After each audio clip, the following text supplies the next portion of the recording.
अस्सलाम वालेकुम। आज हम बात करेंगे इंग्लिश का जो पेपर हुआ है सेकेंड ईयर का, आज फर्स्ट टाइम का, वो ये है। इसका जो फर्स्ट सेक्शन है उसको हम थोड़ी देर तक डिस्कस करते हैं। हम जो बी पार्ट है इसका, जिसमें ग्रामर आई हुई है, उसको पहले डिस्कस कर लेते हैं। यहाँ पे क्वेश्चन नंबर 6 को अगर देखा जाए तो उनमें है कि 5 जो ईडियम है या फ्रेजल वर्ब है उनको आपने सेंटेंसेस में यूज़ करना है। सबसे पहले था at a stretch. At a stretch का मतलब होता है एक ही स्ट्रेच में, मतलब at one time without stopping. उसका सेंटेंस देखिए, मैंने तो छोटा सा बनाया है, I work for 10 hours at a stretch. It means कि मैं 10 आवर्स लगातार काम करता हूँ। एट अ स्ट्रेच का मीनिंग उर्दू में बनेगा मुसलसल। बहुत आसान सा था। सेकंड था a dark horse, one who keep secrets, जो अपने राज रखता हो उसे हम कहते हैं डार्क हॉर्स। और ये हमेशा वर्ड के अंदर थोड़ा सा हिंट होता है, जैसे डार्क चीज़ होगी तो वो क्या होगी, सीक्रेटिव होगी। इस तरह आप याद कर सकते हैं हिंट्स दे के। He is a bit of a dark horse, वो अपने मतलब सीक्रेट्स रखता है। तीसरा था गेट इनटू हॉट।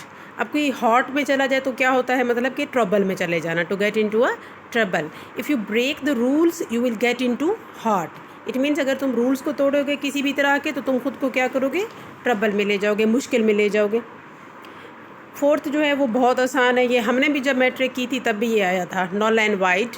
जब किसी चीज़ का कोई वैलिडिटी ना रहे, कोई रूल्स रेगुलेशन की, जैसे ट्रैफिक कानून की या कोई और कवानीन हो जो नल हो जाएं, जिनकी वैलिडिटी ना, जो यूज़ में ना हो, having no validity, this contract is null and void. Short से सेंटेंसेज हैं। पांचवा भी बहुत आसान था, once in a blue moon. Once in a blue moon क्या होता है, अब ब्लू मून कभी देखा है? नो, मतलब ऐसी चीज़ जो रेयरली होती हो, जो नायाब हो, उसे हम कहते हैं once in a blue moon. ये आप तंज के तौर पे भी किसी को कह सकते हो, कोई मेहमान या कोई आपका जानने वाला बहुत अरसे के बाद आपको मिलने आए तो आप उसे कह सकते हो कि आप तो once in a blue moon ज़ाहिर होते हो, यानी कभी कभार आते हो। Once in a blue moon I go to cinema. Cinema की जगह पे आप कुछ भी लगा सकते हैं कि मैं कहीं जाता हूँ तो कभी कभार जाता हूँ। सिक्स था बैक आउट। बैक आउट का मतलब होता है पीछे हट जाना। विदड्रॉ फ्रॉम अ कमिटमेंट, मतलब आप एक कमिटमेंट करो और वो काम आप ना करो, पीछे हट जाओ कि अब मैंने नहीं करना, हम कहते हैं उसको back out. You agreed to come, you can't back out now. आपने वादा किया था कि आप आएंगे तो अब आप अपनी बात से पीछे नहीं हट सकते। सिंपल सेंटेंसेस बनाया करें पेपर्स में, ख़ास तौर पे जिन पे गलती का इम्कान थोड़ा कम हो। सेट असाइड, इसका मतलब होता है कोई चीज़ बचा के रखना। वो आपकी रकम भी हो सकती है, आपका वक्त भी हो सकता है, आपकी कोई भी चीज़ हो सकती है जिसको आप थोड़ा सा बचा के रखें। She sets aside time for meditation every day. ऐसे की अगर बात करें पेपर में तो वो भी आसान से टॉपिक्स पे आए हुए हैं। जंक फूड पे आया हुआ था, एक पोल्यूशन पे आया हुआ था, और एक आया हुआ था the day I can't forget.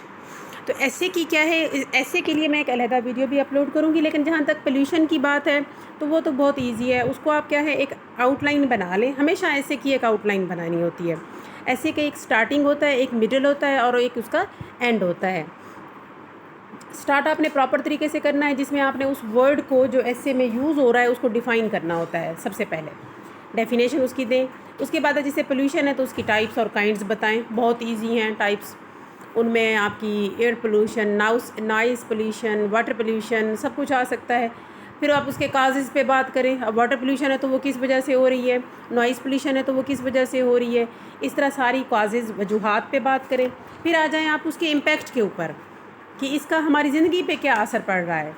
अब इम्पैक्ट पे आप बहुत सी चीज़ों पे बात कर सकते हैं। पोल्यूशन की वजह से ओजोन लेयर डैमेज हो रही है, पोल्यूशन की वजह से एसिड रेन्स हो रही हैं, उसकी वजह से ग्रीन हाउस इफेक्ट हो रहा है, ग्लोबल वार्मिंग हो रही है, पोलराइज कैप्स मेल्ट हो रहे हैं, और नेचुरल जो लाइफ है, इकोसिस्टम है, वो डैमेज हो रहा है, हेल्थ इश्यूज़ क्रिएट हो रहे हैं। ये सारे इस पोल्यूशन के इम्पैक्ट में आ जाते हैं, जिससे आपका ऐसे जो है ना, एक तो नॉर्मल इंग्लिश में होगा, इजी इंग्लिश में होगा, और दूसरा लॉन्ग भी होगा। फिर आप उसके कंक्लूजन पे आ जाएं। कंक्लूजन में क्या होता है, आप पोल्यूशन के अगर मैं इसकी बात करूँ इसी ऐसे की, तो आप यूँ लिख सकते हैं कि it's better late than never.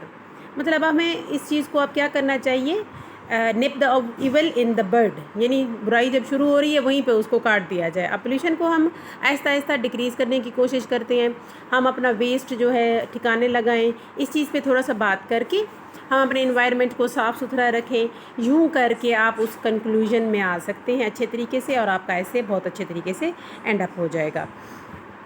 और दूसरा ऐसे था the day I can't forget, उसमें आप वो भी मेमोरेबल डे भी अपना डाल सकते हैं अपना, जैसे स्कूल का पहला दिन था भी मेरा, तो उसकी भी स्टार्टिंग लें, उसकी भी इसी तरह मिडल करें, फिर उसका एंड करें, तो बहुत अच्छे तरीके से आपका ऐसे अटैम्प्ट हो सकता है।